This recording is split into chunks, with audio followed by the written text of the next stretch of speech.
Assalamualaikum warahmatullahi wabarakatuh. Perkenalkan nama saya Nanda Adilia Medliana, NPM 379. Di sini saya akan melakukan uji analisis data SAMPLS versi 4 dengan memberikan penjelasan dan kesimpulan dari analisis ini dengan judul Kepemimpinan Transformasional dan Fasilitas Kampus terhadap Produktivitas Mahasiswa sebagai Variabel Mediasi. Sebelum menggunakan SAMPLS ini, pastikan data kuesioner diubah menjadi CSV. Langkah pertama, membuat proyek baru dan memilih tipe model yaitu PLSM, lalu membuat nama model. Selanjutnya, masukkan data kuesioner yang sudah diubah menjadi CSV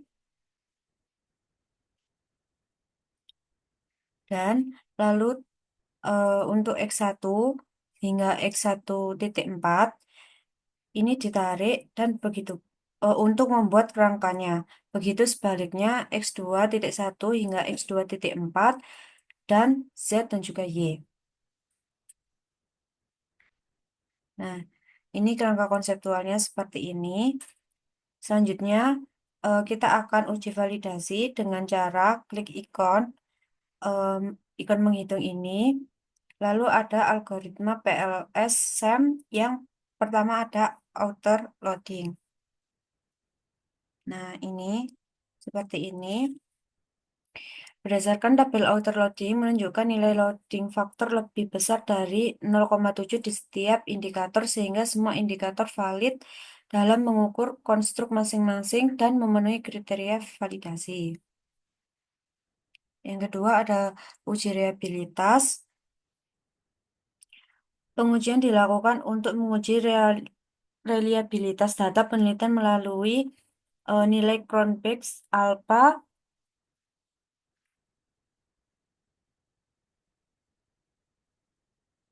lebih dari 0,7. Composite reliability itu juga lebih dari 0,5. Reference variance extraction itu lebih dari 0,7. Hasil dari analisis menunjukkan variabel Y dan variabel M memiliki nilai convex alpha lebih besar dari 0,7 nilai composite reliability lebih besar dari 0,5 dan nilai average variance extract lebih besar dari 0,7 maka dinyatakan reliable. Selanjutnya ada uji normalitas. Pada bagian histogram ini menunjukkan distribusi residual terstandaritas yang mendekati kurva distribusi normal dengan sebagian besar residual terkonsentrasi di sekitar nilai nol. Distribusi ini mendukung asumsi normalitas karena residual tersebar secara simetris dan membentuk lonceng. Ini menunjukkan bahwa hasilnya dapat diandalkan. Selanjutnya ada multikolinearitas. Di sini tabel menjelaskan bahwa tidak adanya terjadi gejala multikolinearitas karena FIV seluruh variabel kurang dari 10. Selanjutnya ada inner model.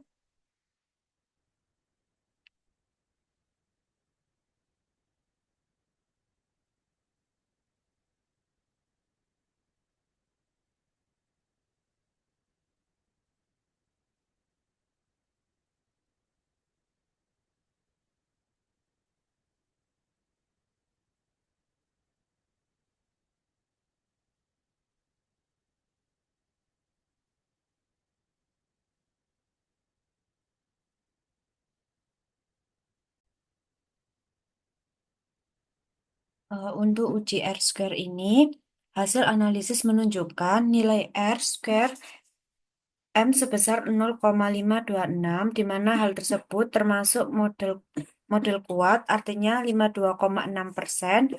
Variabel M motivasi mampu diterangkan atau digambarkan oleh variabel Y. produktivitas mahasiswa, sedangkan sisanya 47,4% diterangkan oleh variabel lain di luar penelitian. Yang kedua, hasil analisis menunjukkan nilai R-square Y sebesar 0,398%, di mana hal tersebut termasuk model kuat, artinya 39,8% variabel Y produktivitas mahasiswa mampu diterangkan atau digambarkan atau dijelaskan oleh variabel X, kepemimpinan transformasional dan fasilitas kampus, motivasi, sedangkan sisanya 60,2% diterangkan oleh variabel lain di luar penelitian.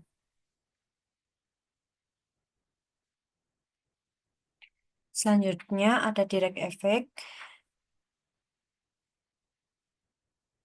Berdasarkan tabel uji hipotesis di atas dapat disimpulkan bahwa hipotesis pertama, kepemimpinan transformasional berpengaruh signifikan terhadap produktivitas mahasiswa ditolak karena pada tabel signifikan hipotesis satu memiliki nilai signifikan sebesar 0,887 lebih besar dari 0,05 sehingga motivasi tidak mampu memediasi kepemimpinan transformasional terhadap produktivitas mahasiswa. Hipotesis kedua, kepemimpinan transformasional berpengaruh signifikan terhadap motivasi diterima karena pada tabel signifikan hipotesis memiliki nilai 0,002 lebih kecil dari 0,05. Hipotesis 2 juga memiliki nilai koefisien positif 0,546. Jadi kepemimpinan transformasional berpengaruh signifikan terhadap motivasi sebagai mediasi. Hipotesis 3, fasilitas kampus berpengaruh signifikan terhadap produktivitas mahasiswa diterima karena pada tabel signifikan hipotesis memiliki 0,009 lebih kecil dari 0,05. Hipotesis 3 juga memiliki nilai koefisien positif 0,500. Jadi fasilitas kampus berpengaruh signifikan terhadap produktivitas mahasiswa. Hipotesis 4, fasilitas kampus berpengaruh signifikan terhadap motivasi ditolak karena pada tabel signifikan hipotesis 4 memiliki nilai signifikan sebesar 0,594 lebih besar dari 0,05 sehingga motivasi tidak mampu memediasi terhadap fasilitas kampus. Hipotesis 5, motivasi berpengaruh signifikan terhadap produktivitas mahasiswa diterima karena pada tabel signifikan hipotesis memiliki nilai 0,030 lebih kecil dari 0,05. Hipotesis 5 juga memiliki nilai koefisien positif 0,311, jadi motivasi berpengaruh signifikan terhadap produktivitas mahasiswa. Yang ketiga ada indirect effect, yaitu hipotesis 6, kepemimpinan transformasional kepemimpinan berpengaruh signifikan terhadap produktivitas mahasiswa ditolak karena pada tabel signifikan hipotesis 6 memiliki nilai sebesar 0,651 lebih besar dari 0,05 sehingga motivasi tidak mampu memediasi kepemimpinan transformasional terhadap produktivitas mahasiswa. Hipotesis 7, fasilitas kampus berpengaruh signifikan terhadap produktivitas mahasiswa ditolak karena pada tabel signifikan hipotesis 7 memiliki nilai signifikan sebesar 0,062 lebih besar dari 0,05 sehingga motivasi tidak mampu memediasi fasilitas kampus terhadap produktivitas mahasiswa.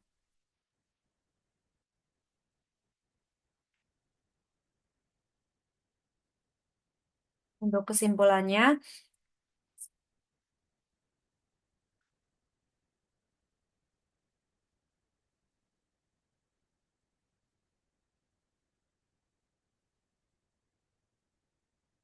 kesimpulan dari penelitian ini menunjukkan bahwa kepemimpinan transformasional berpengaruh signifikan terhadap motivasi mahasiswa dengan nilai signifikan sebesar 0,002 P kurang dari 0,05 dan koefisien positif 0,546. Namun kepemimpinan transformasional tidak memiliki pengaruh langsung yang signifikan terhadap produktivitas mahasiswa dengan nilai signifikan 0,887 dan motivasi juga tidak memediasi hubungan ini.